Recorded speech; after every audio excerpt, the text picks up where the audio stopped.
त्यामुळे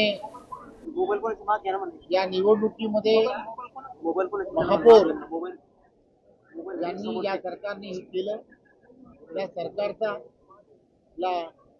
त्याला त्याचं क्रेडिट मिळावं या दृष्टिकोनातून आपण भारतीय जनता पार्टीच्या प्रत्येक कार्यकर्त्यांनी सामान्य जनतेपर्यंत गेलं पाहिजे असं आम्ही आज इथे कार्यकर्त्यांना सांगतो. एकीकडे उद्धव ठाकरे आणि राज ठाकरे यांची मुलाखत होणार आहे, दुसरीकडे देवेंद्र फडणवीस यांची देखील मुलाखत होणार आहे. त्यामध्ये नेमकी कसं असणार काय?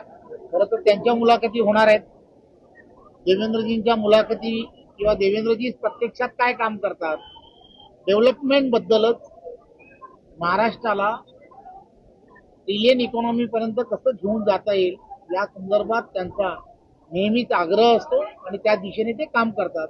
मला असं वाटतं की त्यांच्या मुलाखतींमध्ये ते या स्थानिक स्वराज्य संस्थांमध्ये कशा पद्धतीने पुढे जाणार आहेत या संदर्भामध्ये ते त्यांच्या मुलाखतीमध्ये सांगतात. तुम्ही काल लातूरमध्ये जे वक्तव्य केलं विलासराव देशमुख यांच्याविषयी, त्यावर अजूनही ठाम आहात का? आणि त्यावरती कडाडून या ठिकाणी काँग्रेसकडनं विरोध केला जातोय. पण एक गोष्ट लक्षात घेतली पाहिजे, मी लातूरमध्ये जे म्हटलं, आपण लातूरमध्ये पाहिलं असेल की त्या ठिकाणी प्रत्येक महानगरपालिकेच्या निवडणुका, या निवडणुका या कशासाठी असतात तर त्या निवडणुका ह्या इथल्या असणाऱ्या नागरी सुविधा ही कोणती पार्टी ही अतिशय गतिमान पद्धतीने करून देईल यासाठी असणाऱ्या त्या निवडणुका असतात.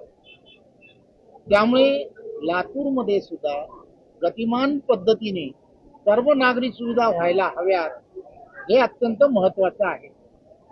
मी विलासरावांचा जरा सुद्धा कोणत्याही गोष्टीमध्ये त्यांच्यावरती टीका टिप्पणी काही केली नाही. त्या ठिकाणी ज्या वेळेला मी पाहिलं तिथला असणारा काँग्रेसचा अजेंडा काय तर विलासरावांच्या असणाऱ्या पूर्णच्या पूर्ण विलासराव फार मोठे नेते होते, मुख्यमंत्री म्हणून त्यांनी काम केलंय, परंतु त्यांनी त्यांच्याच बाबतीमध्ये त्यांनाच घेऊन आपण मतदान करावं, विलासरावांना घेऊन मतदान करावं, विलासराव यांनाच फोकस करून काँग्रेस तिथे मतदान मागताय.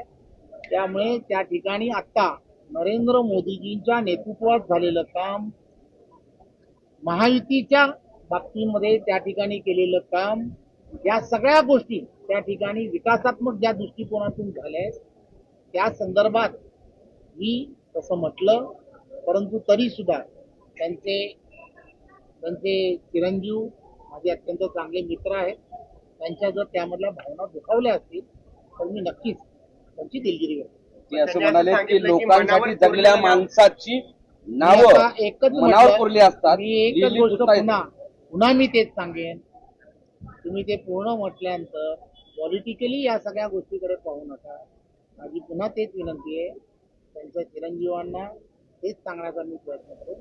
जर त्यांच्या भावना दुखावल्या असतील त्यांनी त्यांची दिलगिरी व्यक्त ती लातूरकरांची दिलगिरी व्यक्त करता की पुढचा चिरंजीवांची? प्रश्न लातूरकरांची दिलगिरी व्यक्त करता की चिरंजीवांची?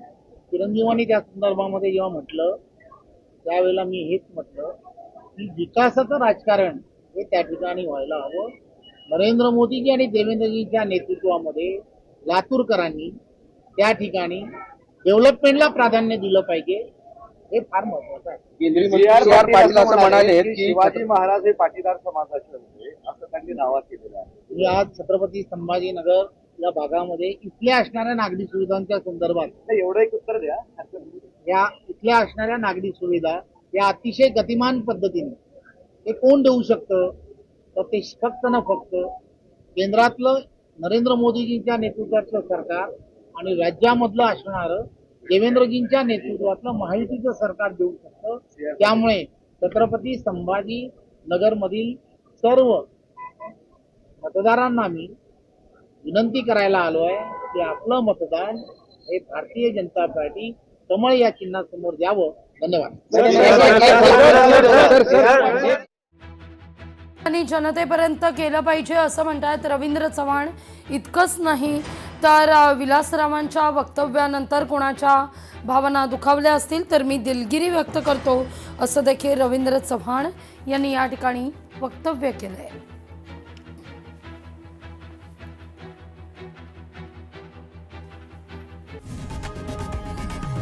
लोकशाही मराठी ऐका, पहा, जागरूक रहा.